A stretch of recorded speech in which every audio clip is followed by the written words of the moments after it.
Jamie, thank you. Sexual assault numbers are going in the wrong direction. Statistics show they're increasing.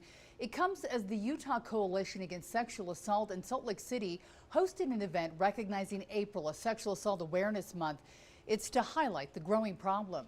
Yeah, we found out the numbers are worse in Utah than the national average. So what is being done to prevent sexual assaults? Chief investigative reporter Wendy Halloran found out. Wendy?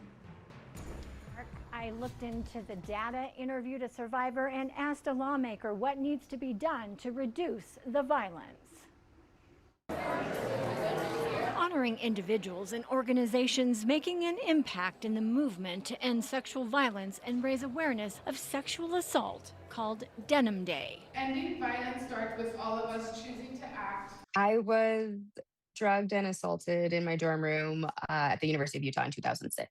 Celine Beth Olson is a sexual assault survivor and advocate for trauma survivors. I brought my story forward in 2019 as a result of Lauren McCluskey's murder, when we're also looking at the amount of women who have been unalived by their partners in this state is increasingly high. Olson cited a recent news report about an online rape academy that teaches men how to sexually assault their wives and significant others. It's really hard for me to ethically sit here and say that any type of statistic is going to reflect what is currently being exposed. Data from the Utah Department of Health and Human Services shows rape is the only violent crime in Utah that is higher than the national average.